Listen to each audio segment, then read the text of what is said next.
of the subject they've given me, the existence of God, I wish I could just say, just listen to what the others have said and that demonstrates it and we're okay. But it reminds me of the two guys who were sitting for an exam, and at the end of the exam they were being interviewed for the job, and the man says, I've got a problem. Both of you guys have answered the questions exactly the same way, word for word. There is no difference in your answers. But I'm going to give it to this gentleman rather than to you. And the guy got offended. How come, if our answers are identical, you're giving it to him and not to me? He says there was one difference. In one of the questions, his answer was, I don't know the answer to this question. And your answer was, neither do I.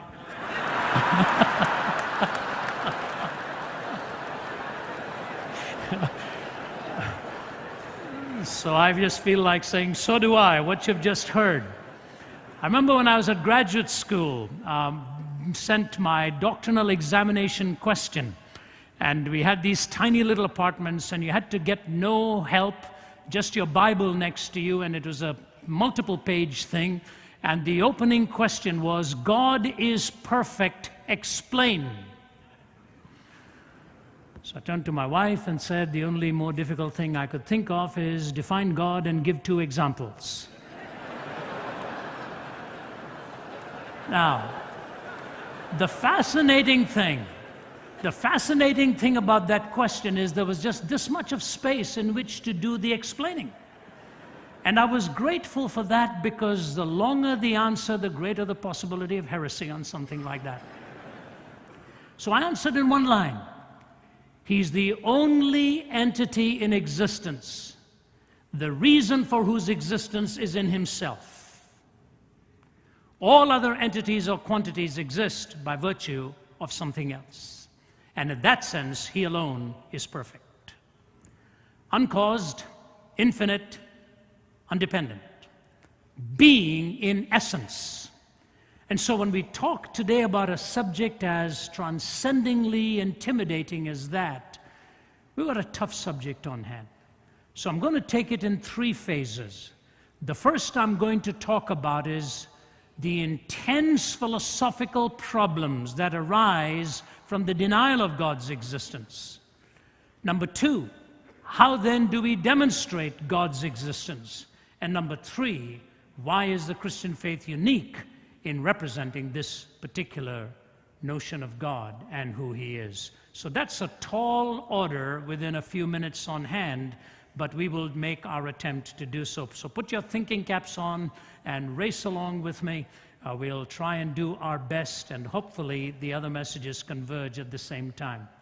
Many of you are familiar with these lines of Friedrich Nietzsche. Nietzsche had a poignancy to what he said, and in many ways he also had a candor to what he said. He broke new ground. He did not coin the phrase, God is dead. He popularized it. He was the son of a minister, and both of his grandfathers were in the ministry.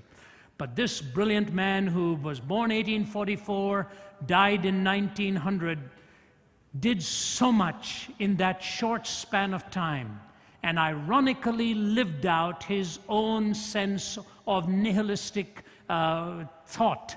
When he died, the last 14 years, he spent insane, and in periods of silence would suddenly break into scriptures that he had learned as a young lad.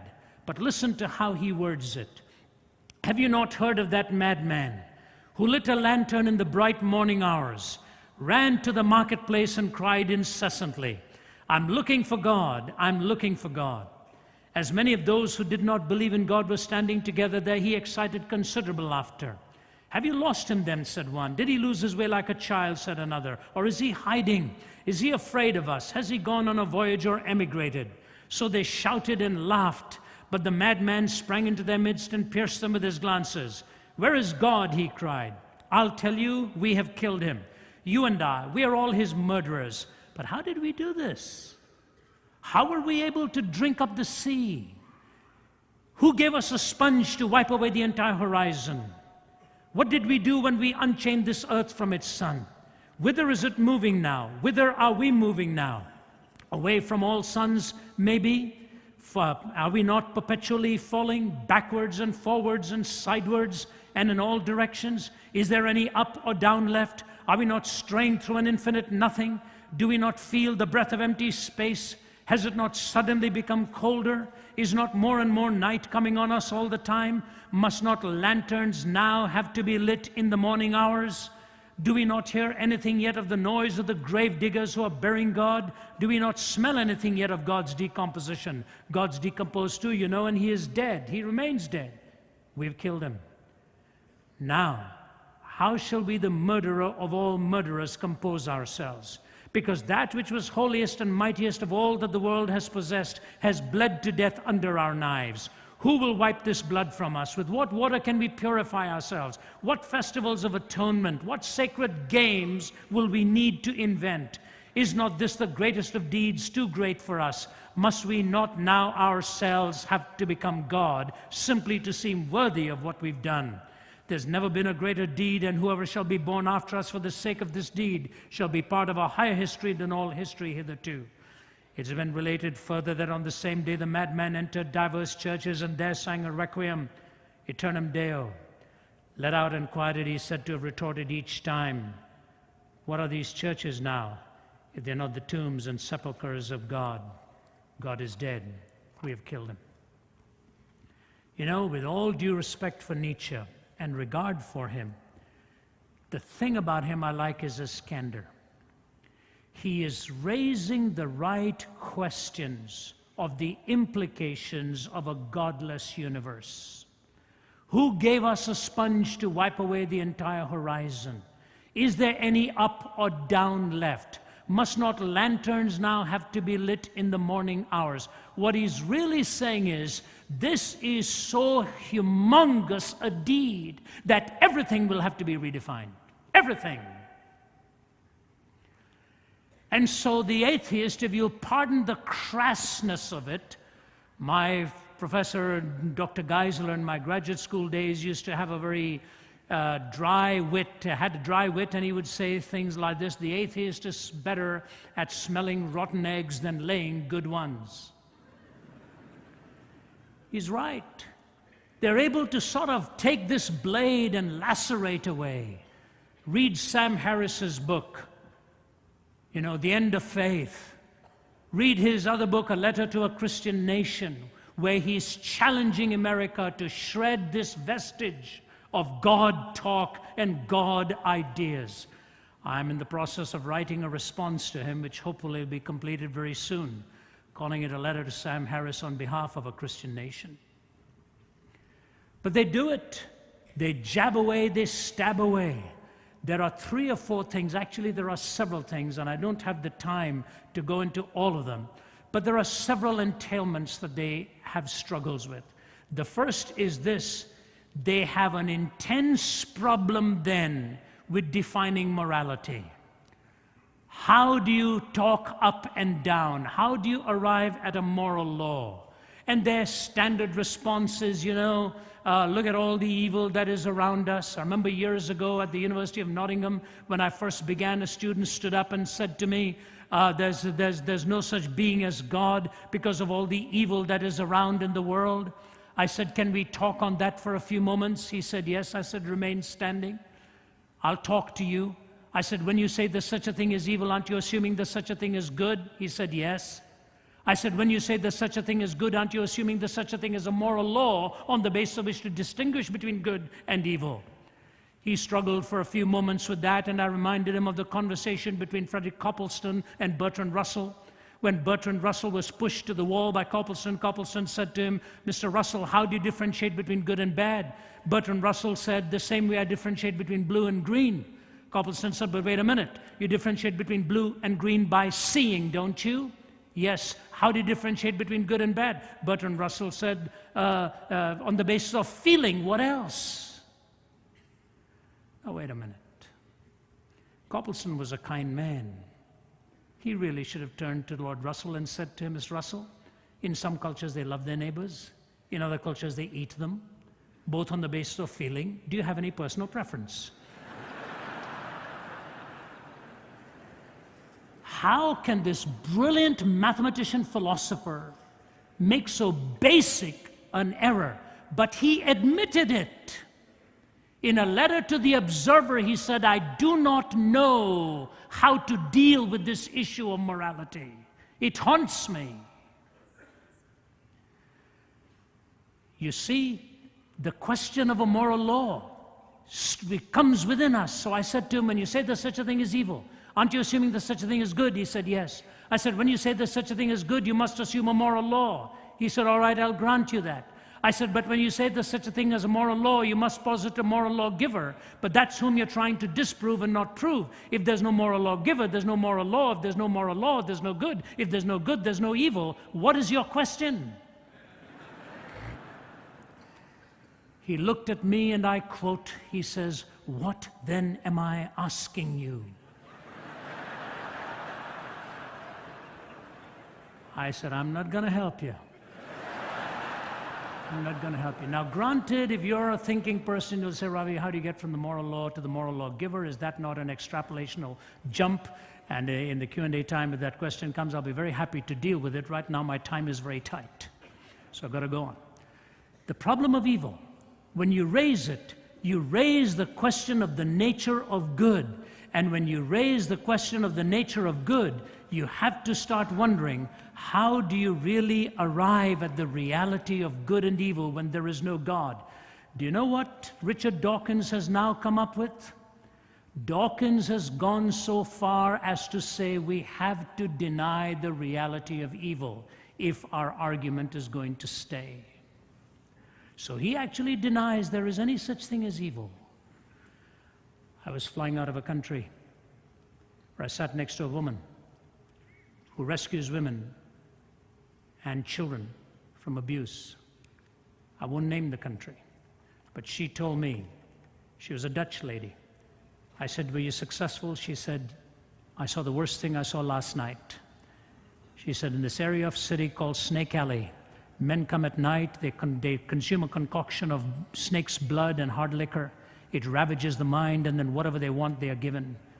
She said, I rescued an 18-month-old baby girl from the arms of this man who was sexually plundering her, because that's what he wanted under the influence of snake's blood and hard liquor. Mr. Dawkins, is that evil?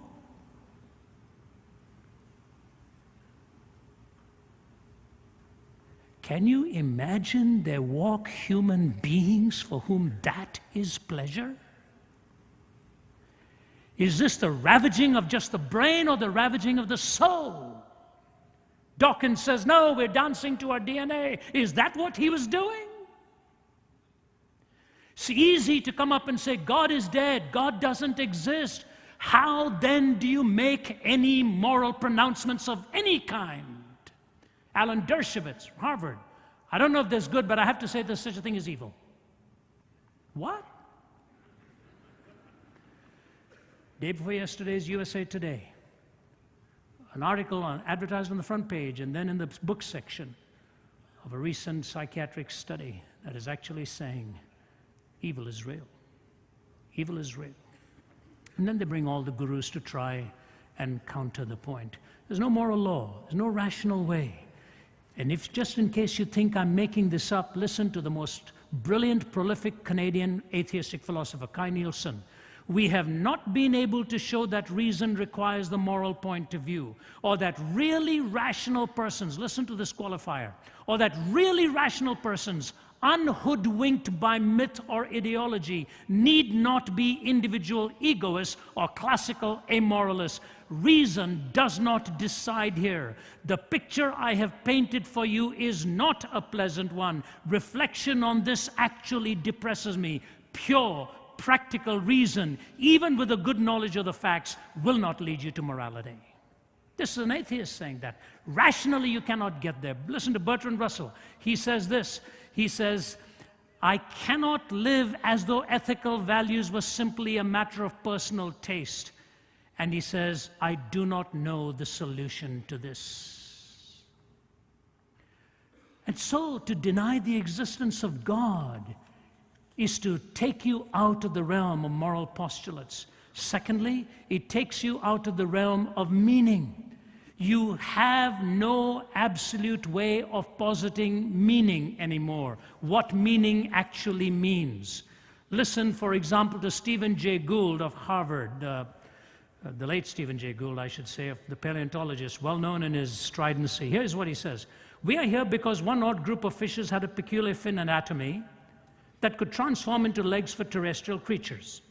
We are here because comets struck the earth and wiped out dinosaurs, thereby giving mammals a chance not otherwise available. So thank your lucky stars. Because the earth never froze entirely during an ice age, because a small and tenuous species arising in Africa 250,000 years ago has managed so far to survive by hook and by crook. We may yearn for a higher answer, but believe me, none exists. These explanations, though superficially troubling, if not terrifying, is ultimately liberating and exhilarating. Do you feel exhilarated? We cannot read the meaning of life passively in the facts of nature. We must construct these ourselves from our own wisdom and ethical sense. There is simply no other way. That's why the rock musician says, knowledge is a deadly friend when no one sets the rules. The fate of all mankind I see is in the hands of fools.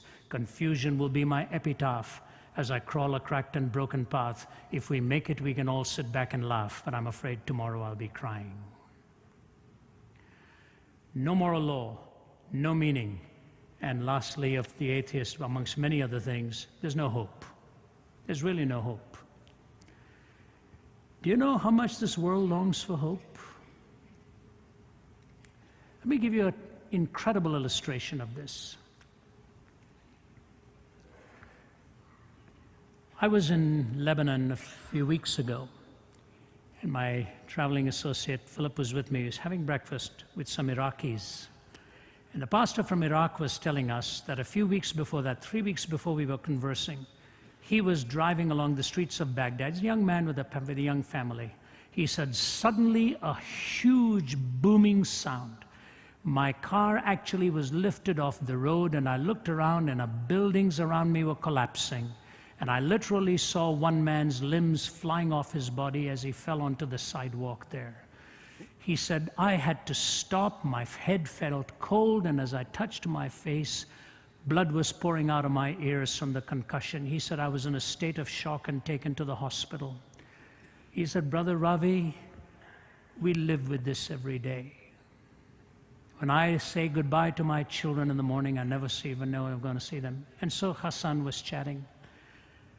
I leaned forward, I said, Hassan, is it good or bad what's happened in Iraq? What we did? I said, I want to hear from your mouth. Tell me. He said, before America came to our help, we were living with a lot of pain, everyday pain. After America's come to help us, we still live with a lot of pain, but now we have pain with some hope.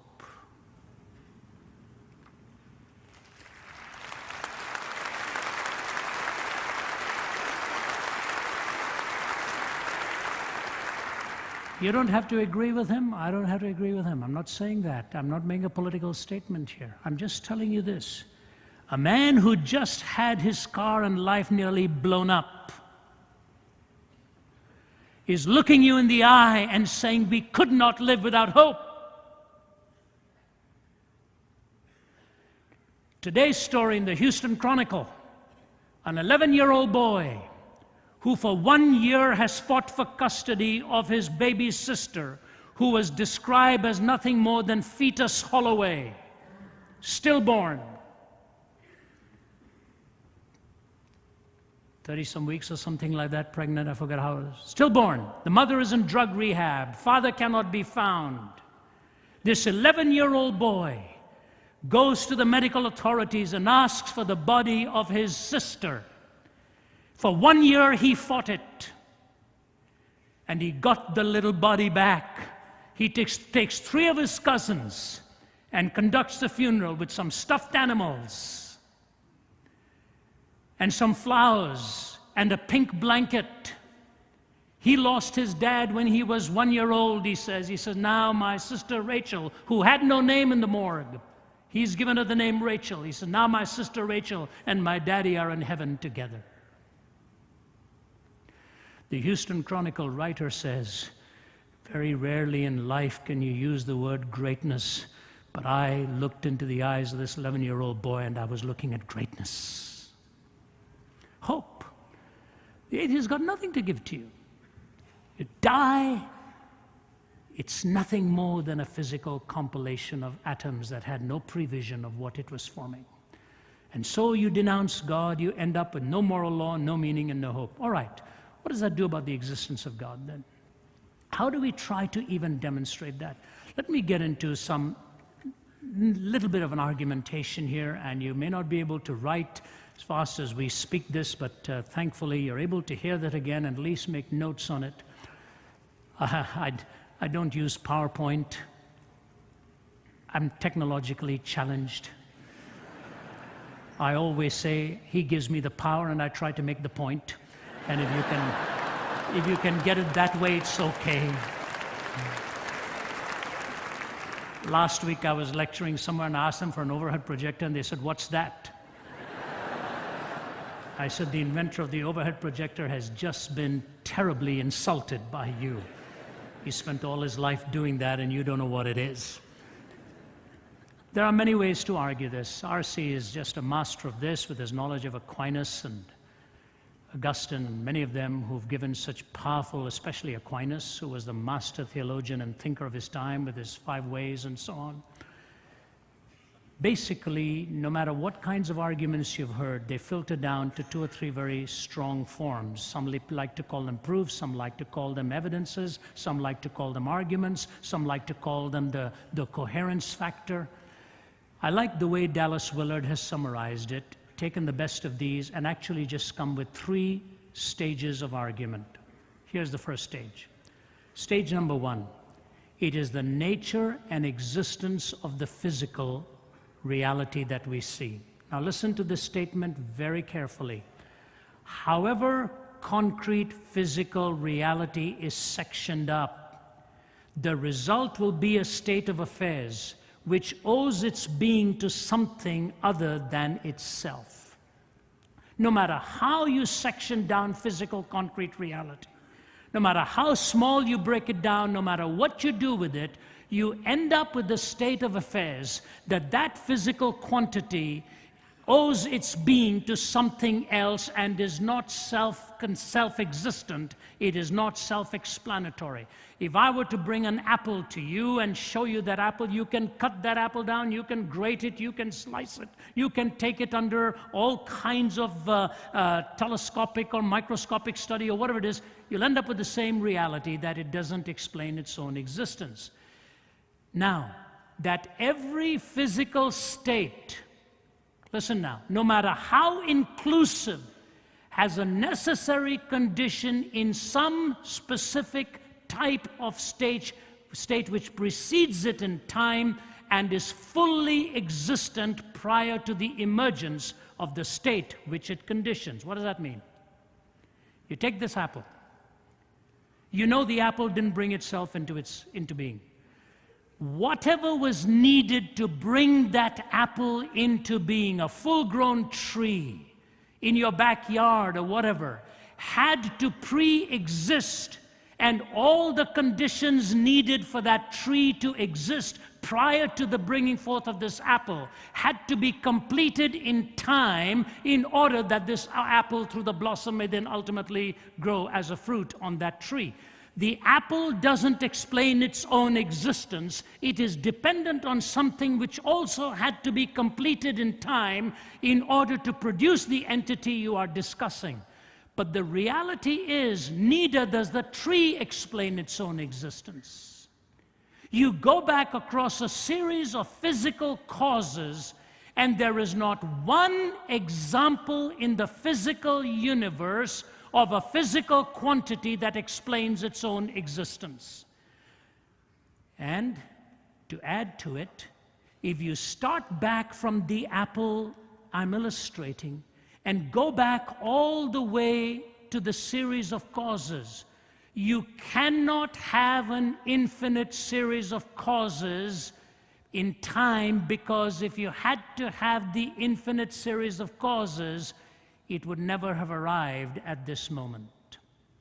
if you have a domino called X, and you've got to have an infinite number of dominoes falling before X falls, you will never get to X because you will need an infinite number of dominoes to fall. So what is it we have posited by this point? No physical quantity explains its own existence, and no amount of time can consume an infinite series of events to bring you to the present. Which means all of these somewhere have to be explained by one self-existent cause which is not physical. Because a physical quantity, as we know it in reality, it cannot explain its own existence. C.S. Lewis puts it this way: an egg which came from no bird is no more natural than a bird which had existed from eternity. An egg which came from no bird is no more natural than a bird which had existed from eternity. So stage one is that we do not have one instance of a physical quantity that completely explains its own existence. Stage number two, it is the argument to design, not from design. Try and understand the difference. Very important difference. It is the argument to design and not argument from design. What is an argument from design? If you take the vastness of the universe, for example, think about it. There are flames of the surface of the sun which are 40 times higher than the entire dimension of this earth. Massive, massive flames. I remember teaming up with an astrophysicist in South Africa, and he was showing a slide at the University of Witwatersrand in Johannesburg, where we were lecturing together. And he said, if you look at that picture there, David Bloch said, there's 100 billion stars on that screen. He said, if you started counting them now and counted 1 star per second, you'd have to be here for 2,500 years. Just the vastness of it. I remember doing a course in quantum theory under the famed quantum physicist John Polkinghorne, president of Queen's College, Cambridge, was a latecomer to Christ. Polkinghorne once talked about all of the contingencies in the early picoseconds of the universe. You know what a picosecond is? A picosecond is that amount of time which elapses when it takes something traveling at the speed of light to cross the strand of a single breath of hair. That's a picosecond, which means almost abstract. Think about it. In the early picoseconds of the universe, he talked about the early contingencies. Here's what Polkinghorne said to us. He said, you know, take the expansion-contraction ratio. It had to be so exact, margin of error so small. He said it would be like taking aim at a 1 square inch object at the other end of the known universe, 20 billion light years away, and hitting it bullseye. That's just one contingency. And then in typical British understatement, he turned to us and said, you know, gentlemen, there's no free lunch. Somebody had to pay. That's an argument from design. What do we mean by an argument to design? The argument to design, and I want you to understand me very carefully now, evolution is not an explanation for ultimate origins. It is not an explanation for ultimate origins. Evolution doesn't explain the Big Bang. Did the Big Bang evolve? What caused the Big Bang? If you were in your room sleeping at 3 o'clock in the morning and you heard a little bang, you'd want to know what the little bang was. We just think we've talked about the Big Bang and we've solved it. The Big Bang didn't evolve. I remember talking to a group of scientists at University of Florida. They're having dinner together. I'm not very comfortable with scientists. If you're one of them, forgive me. I know philosophers can be boring too. I remember Lee Strobel telling me he blames me for his son going into philosophy. And he looked at his son one day and he said, do you know what the difference is between a philosopher and a large pizza? And his son said, is this a trick question? He said, do you know the difference, son? He said, what? He said, do you know the difference between a philosopher and a large pizza? He said, tell me, Dad. And Lee said to him, a large pizza can feed a family of 4.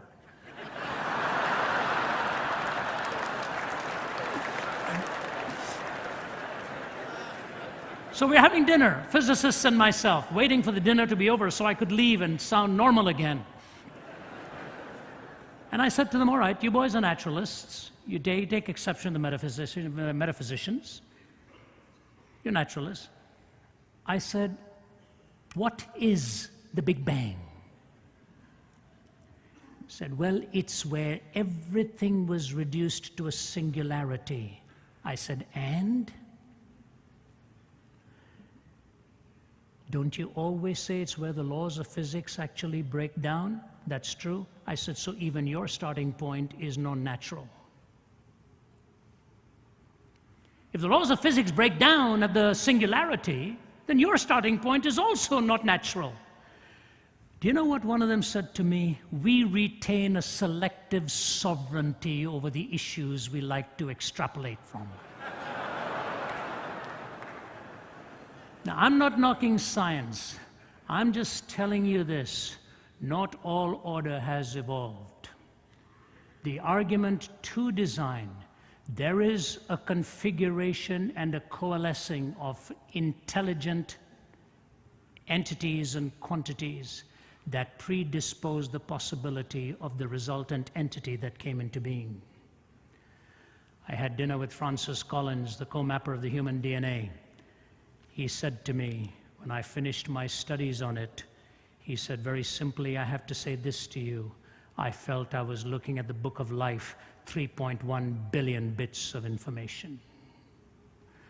When I finished speaking at Johns Hopkins, prior to me was Francis Collins. My wife was with me and we were listening to his talk. It's one of the most spectacular things I've ever seen.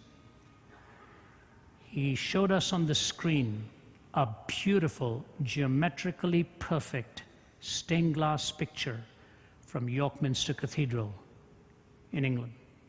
And he put it up on the screen. You're wowed. Then he divides the screen, and on the right he shows a slide of the design of the human DNA.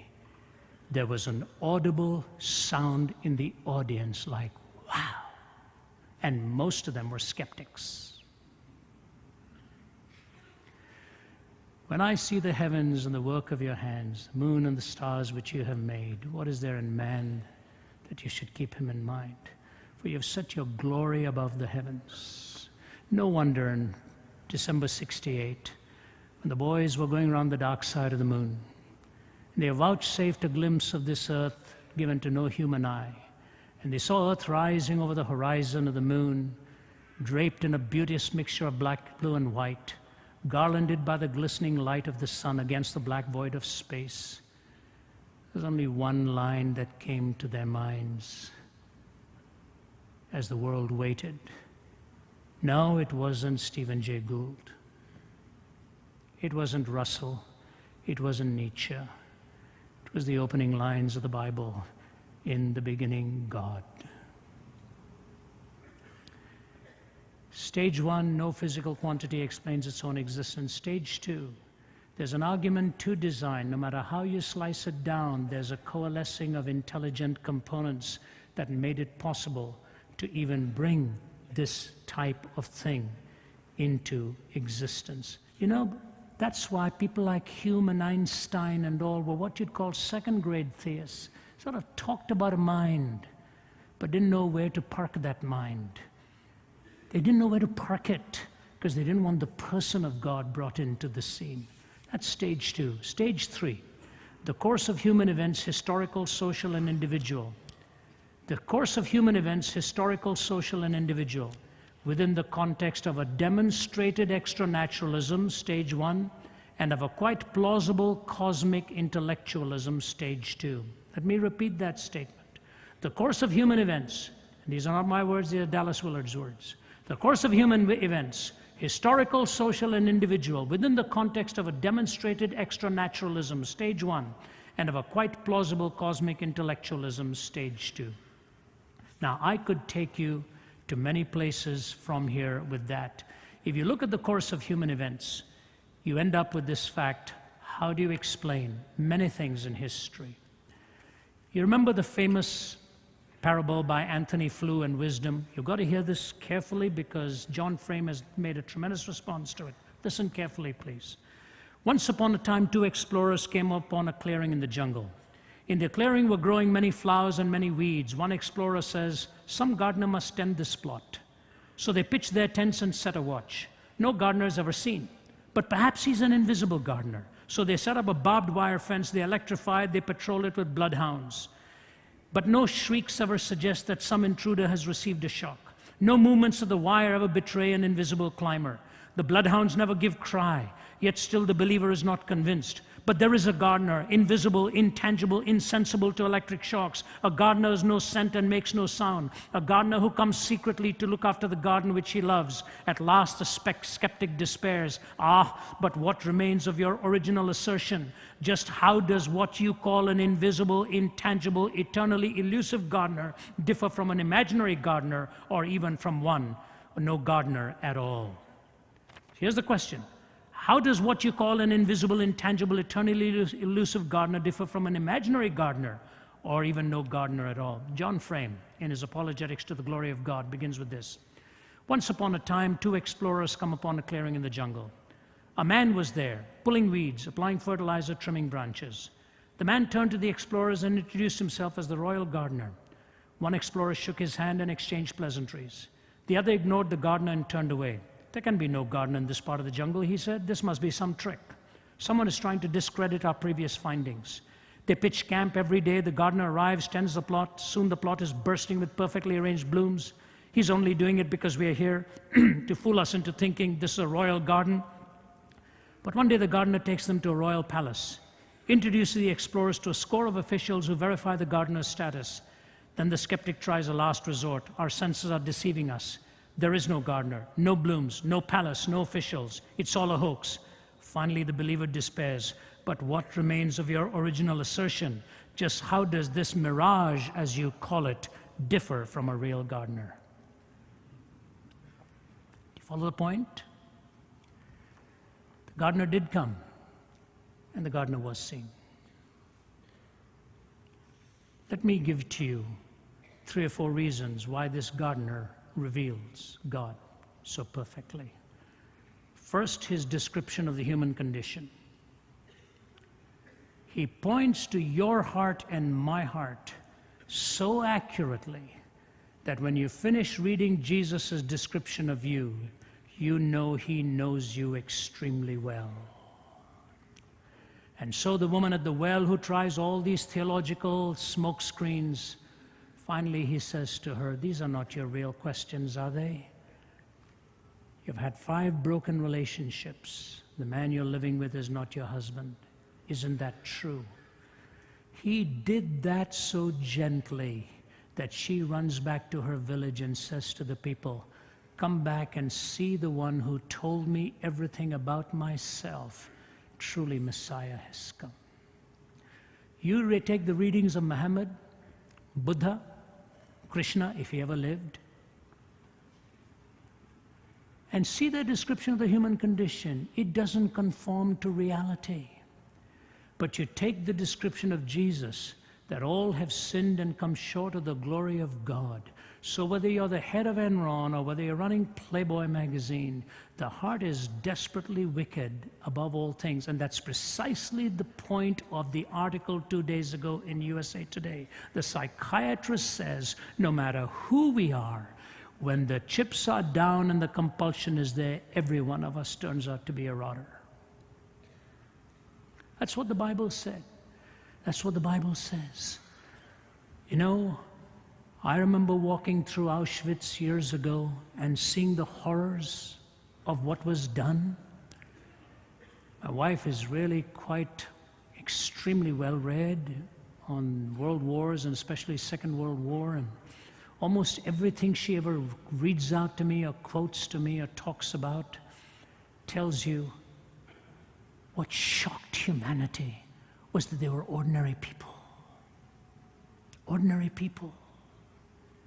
Ordinary human beings, Eichmann,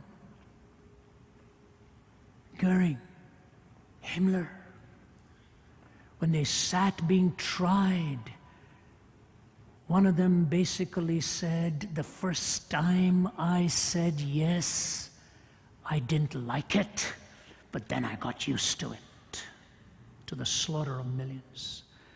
Go to Auschwitz and Buchenwald and Dachau and see the human heart. And you know, we gotta get away from all of this. People like Sam Harris and all who brandish their penmanship like a sword to lacerate Christians and all the wars we've caused, has he ever counted the millions that atheism has killed? And the difference in atheism, it can logically emerge. In a transcendent Judeo-Christian worldview, it would have to be in violation of what they believe. The kind of stuff that's going on.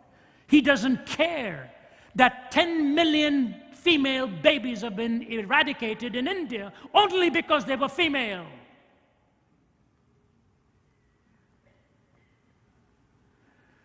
Is this all right? Or is this the human heart displayed in such heartbreaking ways? He describes, and Hobart Maurer went to his grave a skeptic. He taught at Johns Hopkins, taught at Harvard, committed suicide at the age of 75, but he wrote in Psychology Today, sometime I think in the 70s, he said, you know, when we did away with sin, we lost our definition of ourselves. It's a skeptic saying that. We lost who we were. Description of the human condition. Secondly, in the person of Christ as he is revealing God, the marvelous coalescing of absolutes in him. Time's running out, so let me race here. 2 years ago, actually a year and a half ago, I was asked to speak at the United Nations prayer breakfast. It was the second time they'd asked me to come, only this time I marveled at the subject, navigating with absolutes in a relativistic world. You get up at 6:30 in the morning to speak on that. And then you're told you have 25 minutes. And then you're further told you cannot bring religion into it. I said, I'll make a deal. 20 minutes, your subject, last 5 minutes, why I believe in what I do as being the only answer to this struggle. Okay, we agreed. So I talked about the search for 4 absolutes: evil, justice, love, and forgiveness. How do you define evil? How do you define justice? What is true love? And when you blow it, how are you forgiven? They all nodded their heads. I said, now I want to ask you with 5 minutes to go, do you know of one event in the world where these 4 converged? I said, they converged on the cross of Jesus Christ.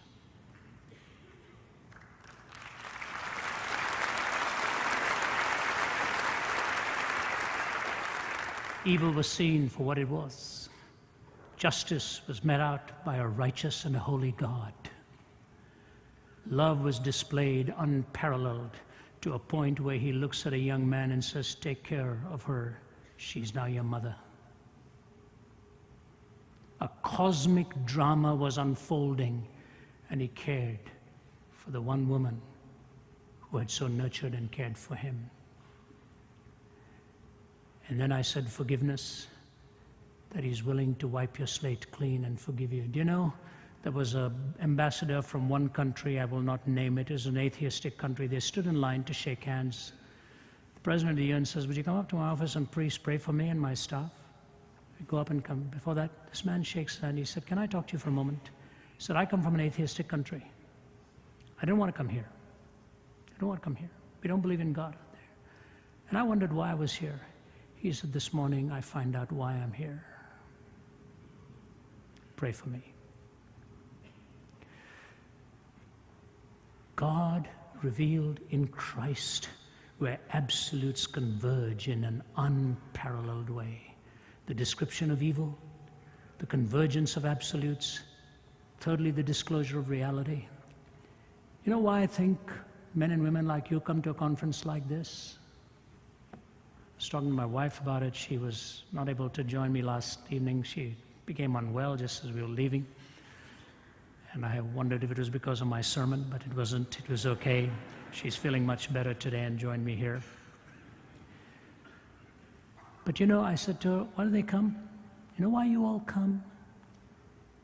Because you want to go deep. You want to go deep. God is able to take a little child and place that child at the center and say, such is the kingdom of heaven. And he's able to look at a Nicodemus and say, you're a teacher and you don't understand these things? He's able to take the sublime and make it simple. He's able to take the simple and show you the sublimity behind it. The unfathomable depths of God's riches.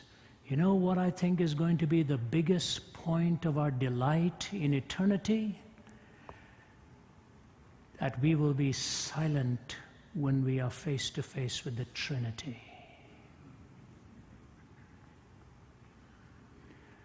You know, Peter knew the difference between one fish and three fishes. Paul knew the difference between one and three. This marvelous mystery of the Trinity, which may be the only explanation for the Greek search of unity and diversity. Because unity and diversity in the effect must presuppose unity and diversity in the first cause. And only in the Trinity is there the community of unity in diversity. God is a being in relationships, and our hearts hunger for a relationship as we live here. Marvelous depth of truth. The atheist stuff looks so shallow after this. You say, what? When somebody asked Francis Crick, the Nobel laureate, for originally cracking the code of the DNA, he said, how did we come to be then? What happened? How did we have all these components to bring us to being? This was a skeptic asking him. Do you know what Francis Crick said? It would have to have been a spaceship that came from another planet, that brought spores to seed the earth, and that's how we came to be. Now, if that's reason, give me faith.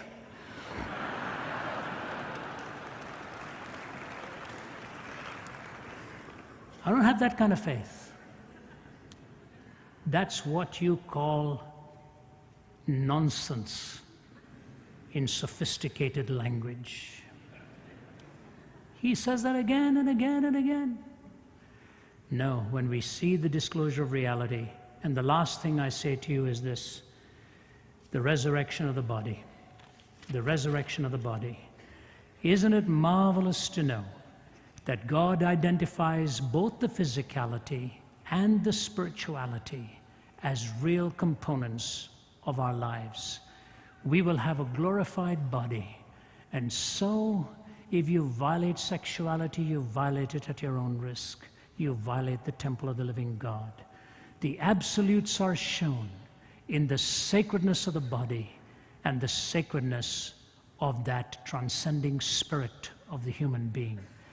God raises the body, as it were, the resurrected body. My wife's father passed away a year and a half ago, and he was a military man. He was in the Second World War navigating. Whenever a body was ever lowered into the ground, he always stood at attention, saluted. The respect. The person may be dead and not inhabiting the body, but the body was a place of respect. You respect the human body. You remember that. And that's why Jesus wept even at the grave of his friend, knowing he was going to raise him again. And he said, you destroy this temple, and in 3 days I will raise it up. I want to close with one humorous line, and I think I'm just on target here, I believe. That in itself is a Class B miracle. That alone ought to make you believe in God. When the great chess master Garry Kasparov of Russia was going to play a computer in a chess match, he beat the first one, and the boys got together and said, we'll design the best computer in the world, an IBM computer called Deep Blue. And we're going to build one that'll beat you, Kasparov. Kasparov got nervous and went away into hiding for many months because he was afraid that if he lost to Deep Blue, he would lose the dignity of humanity in the process. He doesn't know I lost that dignity after the calculators came out. He's worried about the computers taking it away from him. But here's what so David Galertner, professor of computer science from Yale University, writes this in response to Kasparov's fear that his loss to Deep Blue would end up in the loss of dignity for humanity. Listen to this brilliant professor of computer science, David Galertner. The idea that Deep Blue has a mind is absurd. How can an object that wants nothing, fears nothing, enjoys nothing, needs nothing, and cares nothing have a mind? Oh, it can win at chess, but not because it wants to. It isn't happy when it wins or sad when it loses. What are Deep Blue's after-the-match plans if it ends up beating Kasparov? Is it hoping to take Deep Pink out for a night in the town? No, it doesn't. It doesn't care about chess or anything else. It plays the game for the same reason a calculator adds or a toaster toasts, because it's a machine designed for that purpose. No matter what feats they perform inside, there will always be a big fat zero. No computer can achieve artificial thought without achieving artificial emotion too. In the long run, I doubt if there is any kind of human behavior computers cannot fake, any kind of performance they cannot put on. It is conceivable that one day computers will be better than humans at nearly everything. I can imagine that a person might even someday have a computer for a best friend. Oh, but that'll be sad. Like having a dog for your best friend, only sadder. By the way, I like dogs. We have one. But the gap between the human and surrogate is permanent and will never be closed. Listen now. Machines will continue to make life easier, healthier, richer, and more puzzling. And human beings will continue to care ultimately about the same things they always have, about one another, and many of them about God. He could not make that article stick without that last line. The difference between a machine and you is huge because of God. Do you know, Francis Thompson ran from God most of his life, and he would hang out at Charing Cross to get his drugs and sleep by the River Thames. And then God hounded him, followed him. You've read his story in The Hound of Heaven, but then he wrote this brilliant one. Hanging around at Charing Cross and by the River Thames, he wrote this: O world invisible, we view thee. O world intangible, we touch thee. O world unknowable, we know thee. Inapprehensible, we clutch thee. Does a fish soar to find the ocean? An eagle plunge to find the air? Do we ask of the stars in motion if they have rumor of thee there? Not whether wheeling systems darken, or our benumbed conceiving soars. The drift of pinions would we hearken, beats on our own clay-shuttered doors. The angels keep their ancient places, touch but a stone and start a wing. 'Tis ye, 'tis your estranged faces that amiss the many splendored thing. But when so sad thou canst not sadder, crying upon thy so sore loss, shall shine the traffic of Jacob's ladder, between heaven and Charing Cross. Yea, in the night, my soul, my daughter, cry clutching heaven by the hems, lo, Christ walking on the water, not of Gennesaret, but Thames. When Bertrand Russell was asked why he didn't believe in God, he said, because he didn't give me enough evidence. If you listen to Francis Thompson, he'd find out it's not the absence of evidence, it's the suppression of it. God will meet you where you are. When my father-in-law died, he was a gentleman to the end. He was a great man. But he started to tear his clothes off. He was losing it. Shrunken down to a bag of bones. Diagnosis to death, 4 months, 85 years old. Quintessential gentleman, man of God. He lost his voice, lost everything. My wife was standing by his bed along with her sisters and her mother. Finally, he got enough strength to reach out to his wife of 63 years. He had no voice. He said, I love you. He just mouthed it, I love you. He put his head back on the pillow, looked to the heavens and said, amazing, just amazing. And he was gone.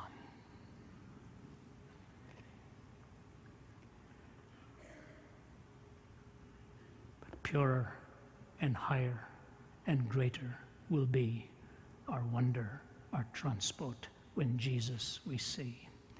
Deny God, the philosophical entailments are insoluble. Find the steps to Him, something beyond the physical, only an intelligent entity who came into history, who described and was seen and was heard, who described your heart and mine and the person of God.